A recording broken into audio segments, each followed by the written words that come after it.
Hello students, हम लोग चल पड़ा है कोशिका यानी कि सेल। और आज की क्लास में हम लोग गुण सूत्र के बारे में बात करेंगे। गुण सूत्र यानी कि क्रोमोसोम। क्रोमोसोम, चलिए देखते हैं गुण सूत्र के बारे में। ठीक है, देखिए गुण सूत्र जो है कोशिका के केंद्रक में ये लंबे लंबे महीन और अत्यधिक कुंडलित धागे जैसे ये दिखाई पड़ते हैं। ये जो चित्र देख रहे हैं ये आपका क्या है, गुणसूत्र है। ठीक है, कोशिका विभाजन के समय ये स्पष्ट रूप से दिखाई पड़ते हैं। ठीक है, ऐसे तो अगर आप देखेंगे कोशिका के अंदर तो ये कोशिका के केंद्रक में इस तरह से लंबे महीन और अत्यधिक कुंडलित धागे जैसी रचना होती है। ये लगभग बेलनाकार ही आपको देखने को मिल रहा है ना जी। अच्छा, इसके बनावट के हिसाब से इसे हम लोग तीन भागों में बांटते हैं। पहला भाग जिसे पेलिकल कहते हैं, ऊपरी आवरण होता है, ये ऊपर वाला आवरण। पेलिकल से घिरा हुआ जो अंदर का जो भाग है ये टोटल भाग क्या कहलाता है, मैट्रिक्स कहलाता है। ये दूसरा भाग हो जाएगा। और तीसरा जो है जिसे अर्ध गुणसूत्र कहते हैं, ये जो अंदर वाली रचना देख रहे हैं समांतर क्रम में ये धागे जैसी, ये टेढ़ी मेढ़ी, इसी को हम लोग अर्ध गुणसूत्र यानी कि क्रोमैटिड्स कहते हैं। ये जो क्रोमैटिड्स के अंदर देखेंगे यहाँ पे तो देख क्या रहे हैं कि अत्यधिक महीन कुंडलित धागे जैसी ये समान रचना है। और इस अंदर वाली रचना को हम लोग क्या कहते हैं, क्रोमैन्यूमेटा। क्रोमैन्यूमेटा कहा जाता है। इस पूरी रचना को अर्ध गुणसूत्र, और इसमें जो ये धागे जैसी रचना देख रहे हैं इसको क्रोमैन्यूमेटा कहते हैं। ठीक है, जो ये क्रोमैन्यूमेटा है ये किसका बना होता है जी, तो ये आपका डीएनए का बना होता है। ठीक है, तथा एक प्रकार के प्रोटीन जिसे हम लोग कहते हैं हिस्टोन, इसका बना होता है। तो पहले इसके बारे में इतना हम लोग लिख लेते हैं, फिर हम लोग आगे बढ़ेंगे। यहां लिख सकते हैं कि कोशिका के केंद्रक में क्रोमोसोम या गुणसूत्र भी लिख सकते हैं। क्रोमोसोम महीन, लंबे तथा अत्यधिक कुंडलित धागे के रूप में दिखाई पड़ते हैं या दिखते हैं। कोशिका विभाजन के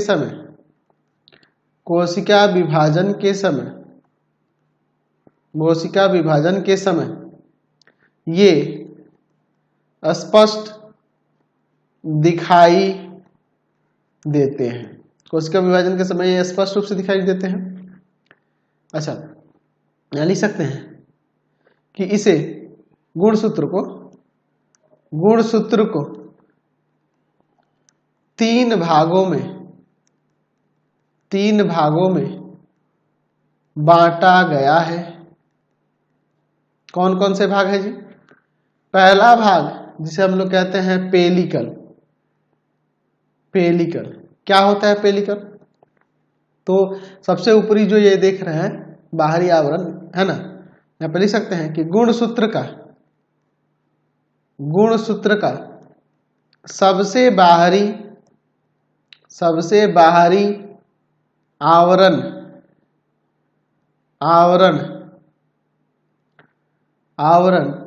पेलिकल कहलाता है। ठीक है, दूसरा जो है आपका है मैट्रिक्स। दूसरा क्या है आपका? मैट्रिक्स। तो पेलिकल से घिरा हुआ जो अंदर वाला भाग है ना, तो यहां लिख सकते हैं कि पेलिकल के द्वारा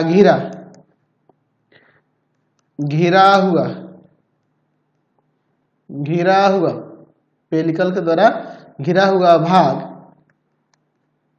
मैट्रिक्स कहलाता है। ठीक है, तीसरा भाग जिसे अर्ध गुणसूत्र कहते हैं। अर्ध गुणसूत्र या क्रोमैटिड्स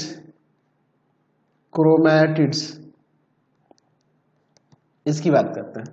तो ये अवयव वाला भाग रचना जो देख रहे हैं, यहां पे लिख सकते हैं मैट्रिक्स में मैट्रिक्स में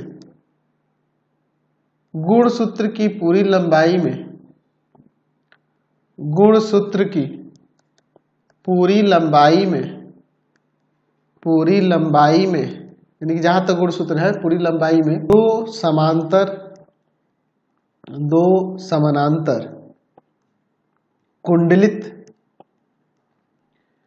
कुंडलित धागे के समान रचना होती है जिसे अर्ध गुणसूत्र या क्रोमैटिड्स कहते हैं। ठीक है, चलिए अब इसके बाद बात करते हैं। ये तो इसके बारे में हो गया। ये जो क्रोमैटिड्स होता है, प्रत्येक क्रोमैटिड्स में दो या दो से अधिक अत्यंत महीन, इसमें भी बहुत ही पतले पतले रचनाएं होती है, जिसे हम लोग क्या कहते हैं, जी, जिसको क्रोमैनीमेटा कहते हैं। तो यहाँ पे मैं उसके बारे में बता देता हूं कि प्रत्येक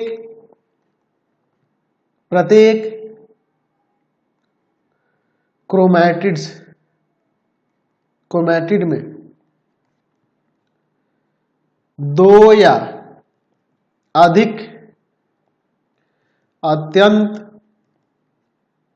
अत्यंत महीन कुंडलित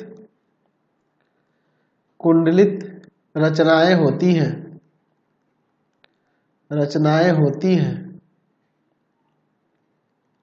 जिन्हें क्रोमैनीमेटा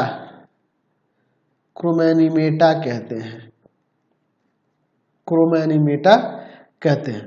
ठीक है, यह डीएनए तथा हिस्टोन प्रोटीन का बना होता है,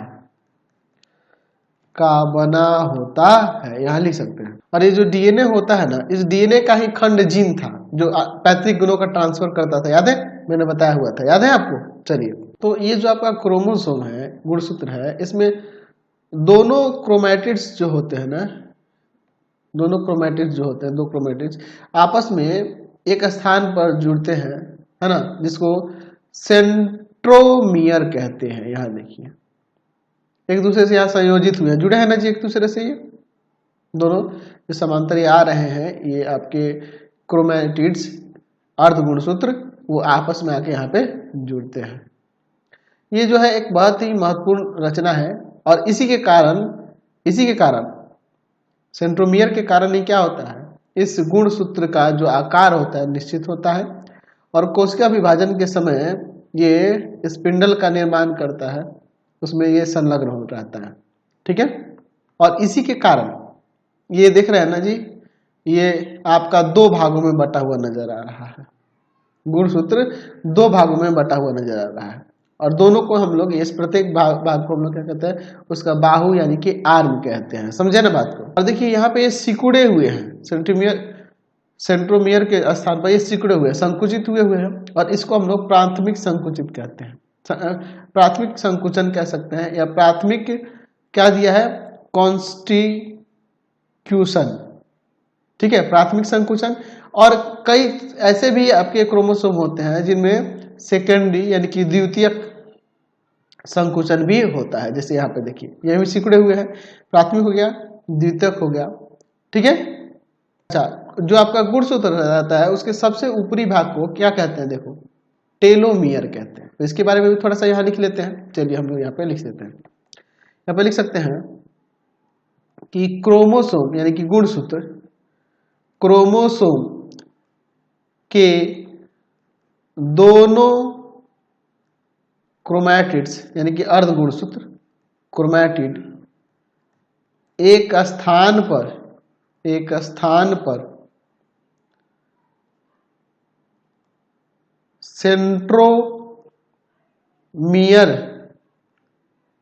सेंट्रोमियर के द्वारा एक दूसरे से संयोजित रहते हैं। ठीक है, सेंट्रोमियर के द्वारा ही गुणसूत्र का आकार निश्चित रहता है।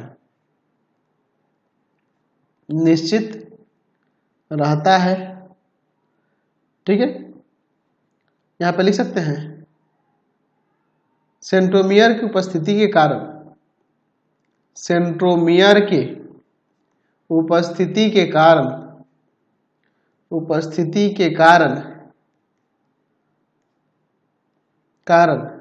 गुणसूत्र दो भागों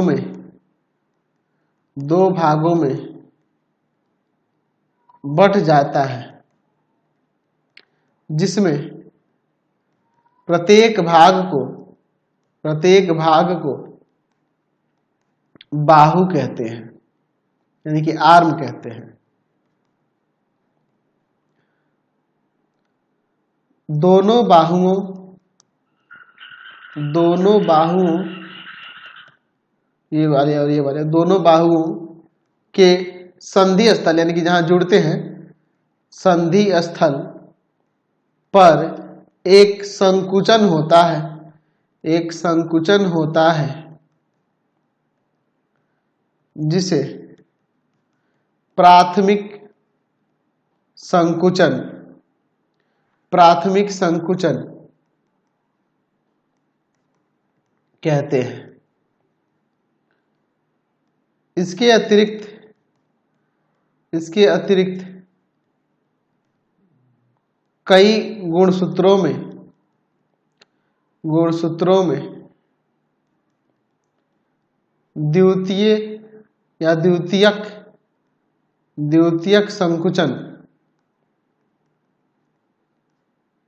द्वितीयक संकुचन पाया जाता है।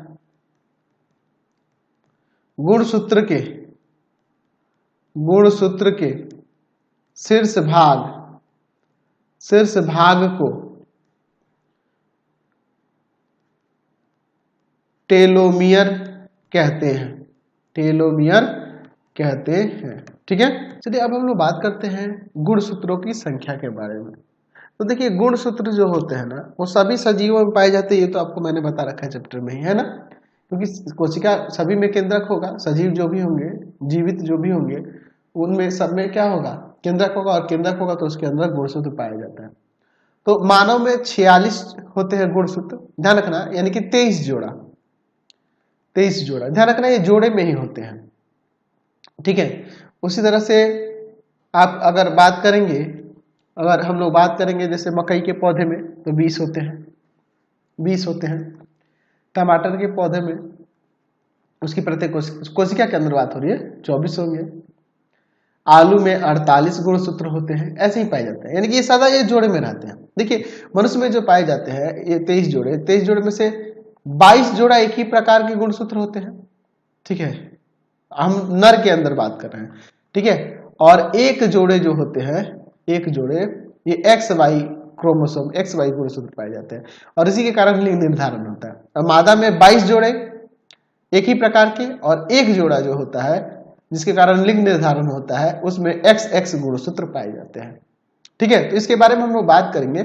ठीक है, इसके बारे में 10th क्लास में चलेंगे, तब नर और मादा के अंदर पाए जाने वाले गुणसूत्रों के बारे में अच्छे से डिस्कस करें। तो मैंने इसमें जो जोड़े में बताया कि जोड़े में हमेशा गुणसूत्र पाए जाते हैं, तो जोड़े में जो गुणसूत्र होते हैं जो एक जैसे समान दिखते हैं, जैसे उनको समजात गुणसूत्र कहते हैं, यानी कि एक ही जैसे, जन्म से ही वो एक जैसे दिखाई देते हैं, एक जैसे होते हैं, इसलिए इसको समजात गुणसूत्र कहा जाता है, एक जैसे होते हैं। तो आज की क्लास में इतना ही रहने देते हैं, आज की क्लास में इतना ही, नेक्स्ट वीडियो में आगे देखा जाएगा। आपको हमारे 3 चैनलों को सब्सक्राइब करना होगा। पहला है पाथफाइंडर क्लासेस छपरा, दूसरा है आपके पास भारती भवन, रविकांत सर, भारती भवन रविकांत सर, और तीसरा चैनल है Ravikant sir RD Sharma solution. तीनों चैनल को सब्सक्राइब कर लेंगे। इससे रिलेटेड वीडियो के लिए सीधे डिस्क्रिप्शन में, इससे रिलेटेड नोट्स के लिए गूगल पे जाकर सर्च करेंगे www.ravikantsir.in और यहाँ जाकर आप सभी क्लासेस के नोट्स, उनके पीडीएफ को डाउनलोड कर सकते हैं, पढ़ सकते हैं। इंस्टाग्राम और फेसबुक पे जाकर पाथफाइंडर क्लासेस चैप्टर को लाइक एंड फॉलो करना नहीं भूलेंगे। Thanks for watching the video. Comment करके जरूर बताया करें कि हमारे चैनल के वीडियोज आप सभी को कैसे लगते हैं। Thanks for watching.